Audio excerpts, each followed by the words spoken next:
It is officially NFL season, and to start this off, I just got one thing first to say.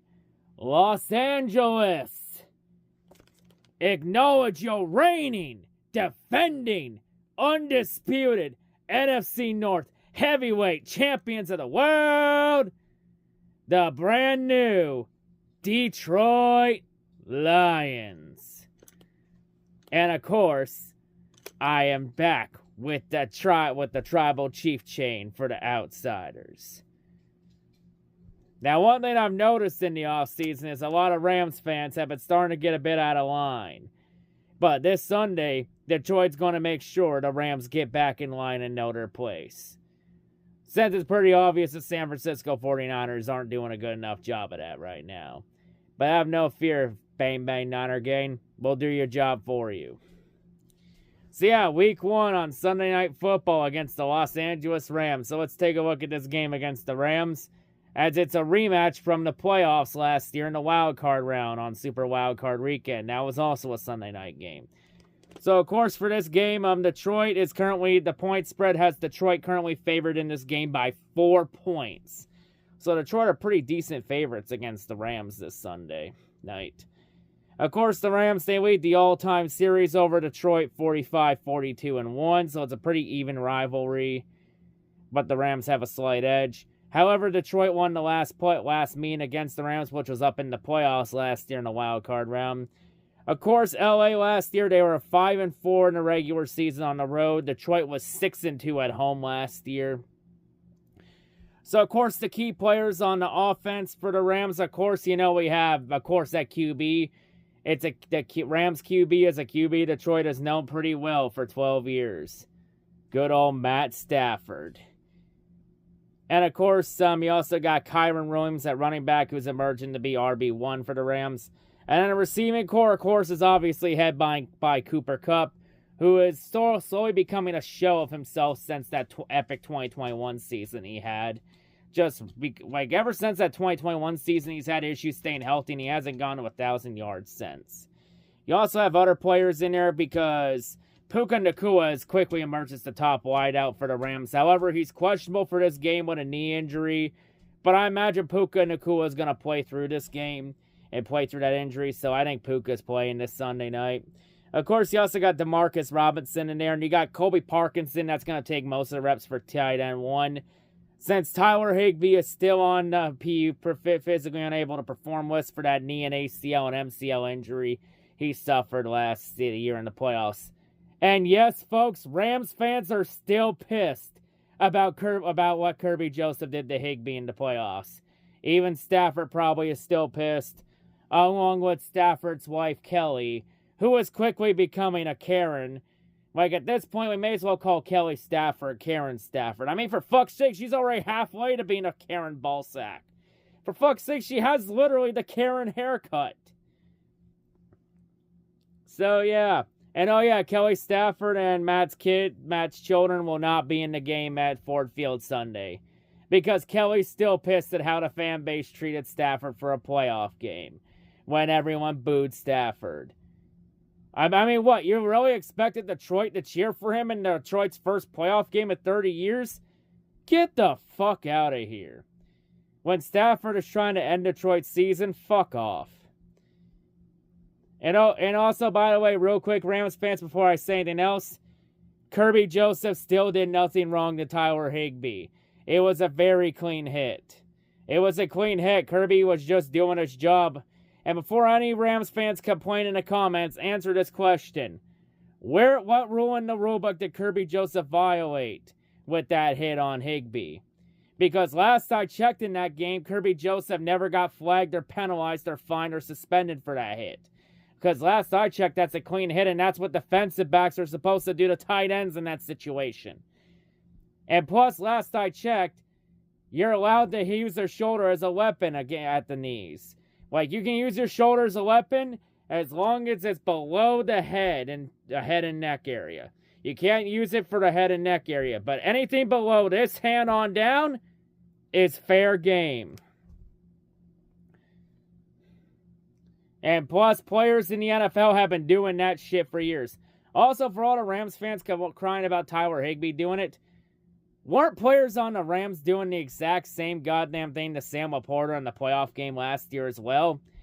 Let's ignore that, though, because that doesn't fit the Rams fan base's agenda and narratives. Anyway, back to football. Now on the defensive side of the ball, there's quite a bit of talent on this defense. Of course, Bobby Brown and Braden Fisk and Kobe Turner are gonna be anchoring the D-line.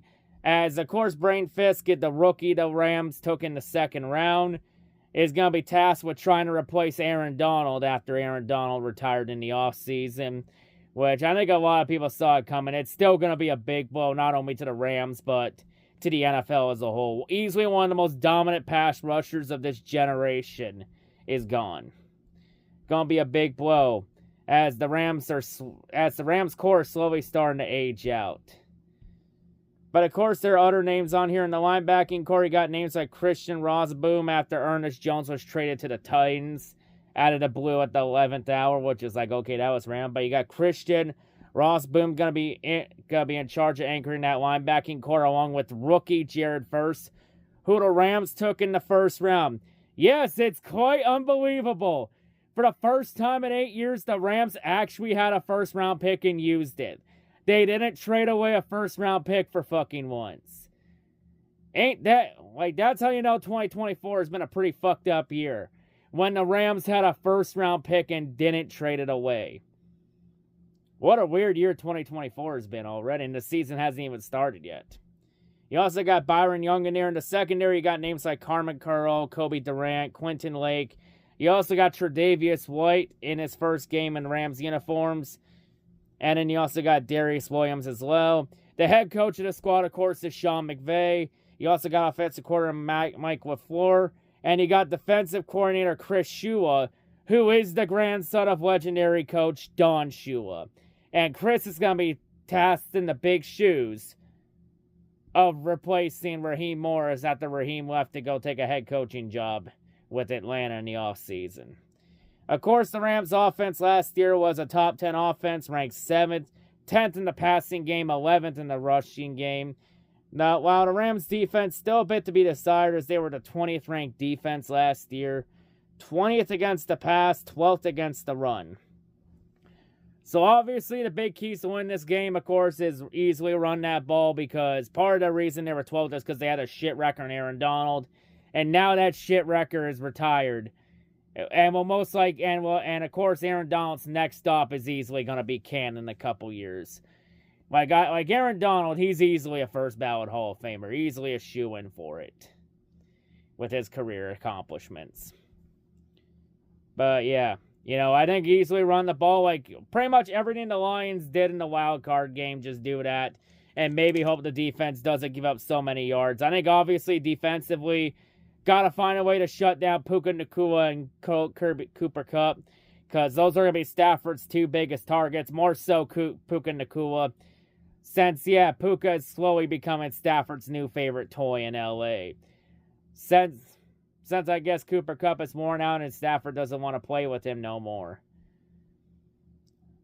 And, of course, obviously, got to get pressure to Stafford, and for the love of God, do not give Stafford the ball with 2 minutes left in the game. Because all of us know in Detroit what Stafford could do when he has 2 minutes left. And of course, Detroit has already said they plan on giving Stafford his flowers for this game. Something they didn't do in the playoffs, because why the fuck would you give him his flowers during a fucking playoff game? Like, obviously, like, they're going to give him the tribute and everything. Which honestly, okay. I mean, it makes more sense to do in a regular season game than in a fucking home playoff game. So, yeah, definitely a lot to be decided, you know. A lot here. And, of course, you know, Rams fans have pretty much been a bunch of babies like fucking Vikings fans have been. Especially with Kirby Joseph. Like fuck's sakes, Ram fans have been such big babies over with the Lions that, of course, last year in the playoffs, the Rams were rooting for the fucking 49ers to beat the Lions in the playoffs. Man, oh man. That just shows how pathetic of a fan base the Rams fans are. Because imagine Jared Goff and Kirby Joseph living so rent-free in your fucking heads that you would root for a division rival to win in the playoffs. Like, honestly, you prove nothing doing that. All you did was prove me and everyone in the NFC, everyone in the community right when we all said that you aren't real fans and that you're a bunch of bandwagoners.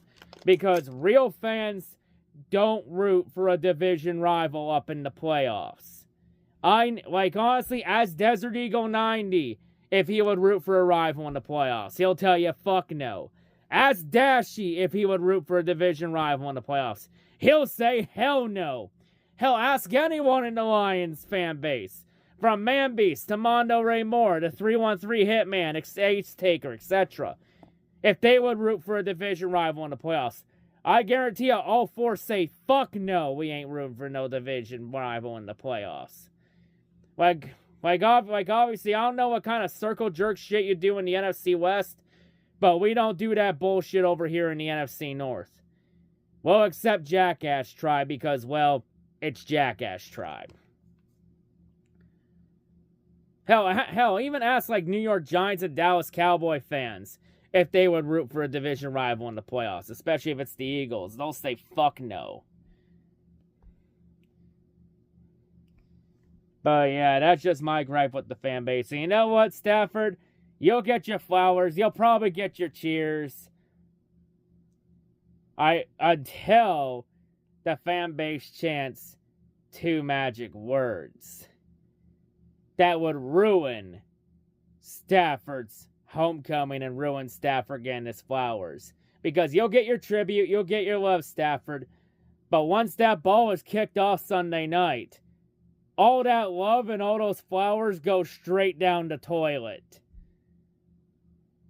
Because when that ball's kicked off Sunday night, it's business. And it's game time. And because Sunday night, once that ball is kicked off, Detroit begins their road to the top. Their road to Super Bowl 59. Because I'm not sure what your expectation, Rams fans, are. Your probably expectation is just beat the 49ers and make a decent run in the playoffs. While here in Detroit, we got our expectations set higher. We want to get to the same level that San Francisco was at a year ago. And finish the job this time. And of course for Stafford, his homecoming is going to get ruined Sunday night. By just 2 simple words. Because for these 2 words, which involves 2 initials, JG. Because for this man, because the one man on the Lions will overshadow Stafford in Detroit. Because everyone knows in Detroit, all you have to do to overshadow Stafford is just say one man's name and he appears.